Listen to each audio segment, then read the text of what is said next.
There are some really important factors that a lot of people skip, and when they're done, it makes the journey ahead that much easier. It gives you this guiding light that gives you clarity and direction and allows you to create motivation when it's not there. So that's what we're going to do today with this exercise. We're going to really break things down and explore the why, what, where, who, and how. So I'm going to ask you a few questions. I'm going to give you some examples. I really urge you to take this resource. You can either write it out into a journal or you can print this out and write directly onto that page, and take some time after, both during and after you watch this, to complete this exercise. So, first question, why are you here? Do you want to get better? Do you want to feel better? Do you want to be healthier, make change, feel more confident, get stronger? Put a stop to the sabotage and to the yo-yoing. Nothing else has kind of seemed to work and you want to finally figure it out. Here are some examples. Maybe there's other things, but break it down. Why are you here? Why is this important to you? Do you want to be able to love yourself and stop letting yourself down? Do you want to stop self-sabotaging?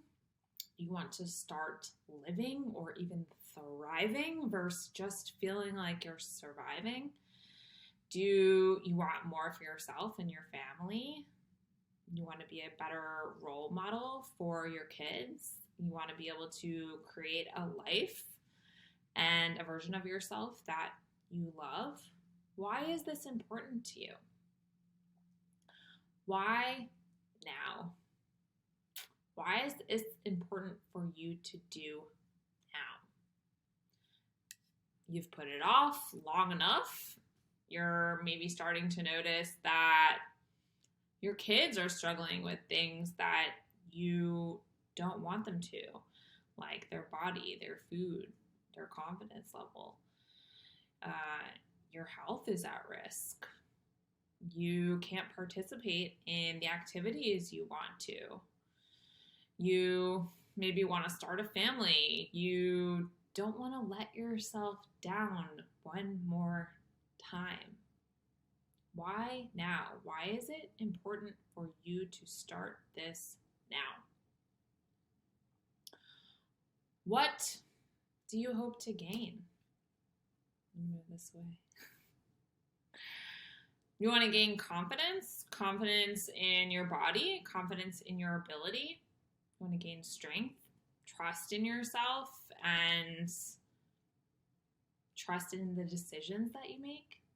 Do you want to make this into a lifestyle?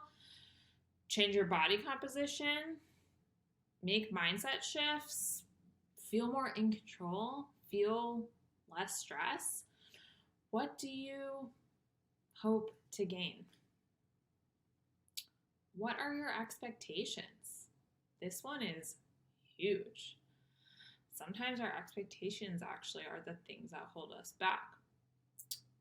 Expectations in outcome, in process, expectations of yourself, expectations of others.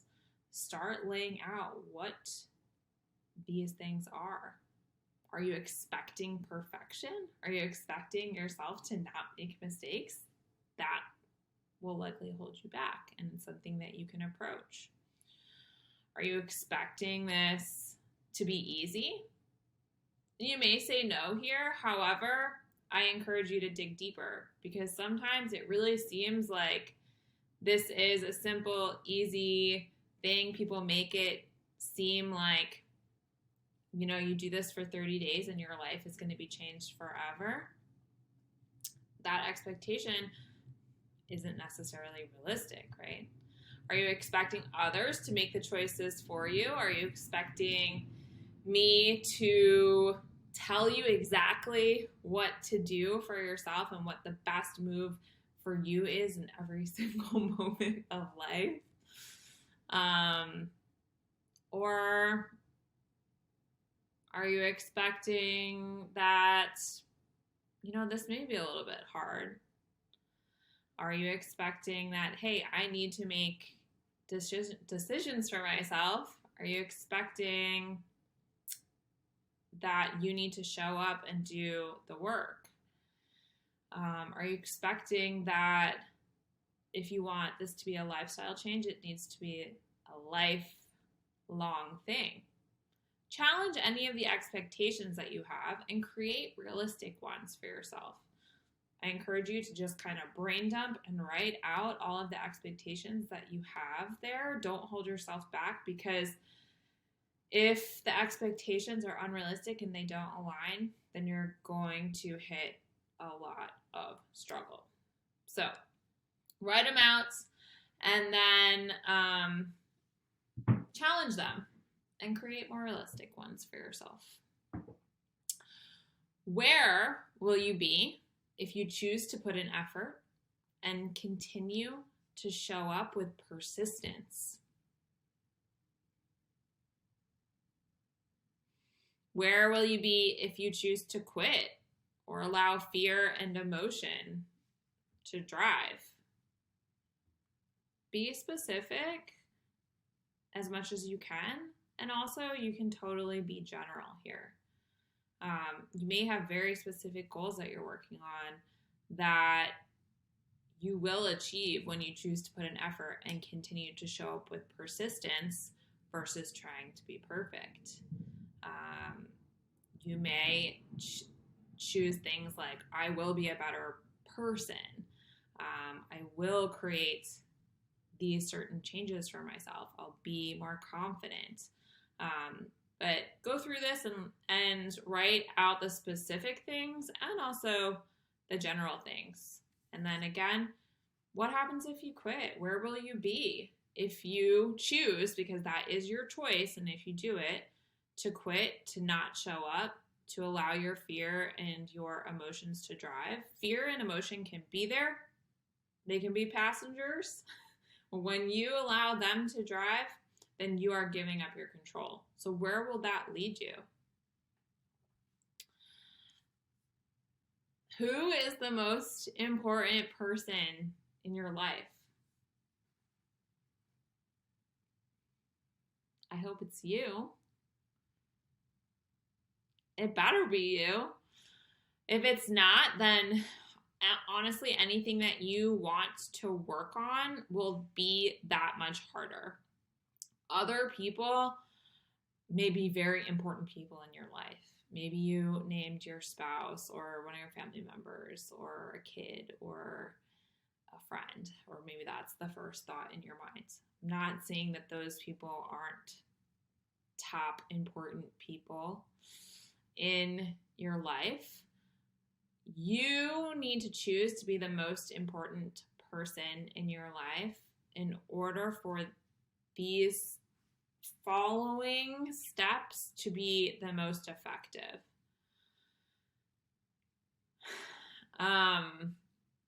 Those other people, again, may be very important to you.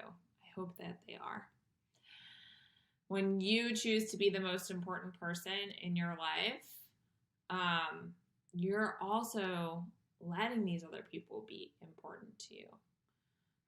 You're choosing to be the most important person because these other people aren't important to you, right? You got to put your oxygen mask on first, like they say. Who is the person that you want to be?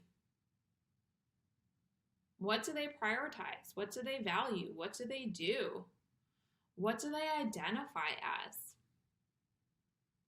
Reminder, this person is you if you choose to let it be. And when you can start identifying as this version of yourself, the version of yourself that you want to be, and you can start identifying as it, as this person, this version of yourself, those things start to become a reality.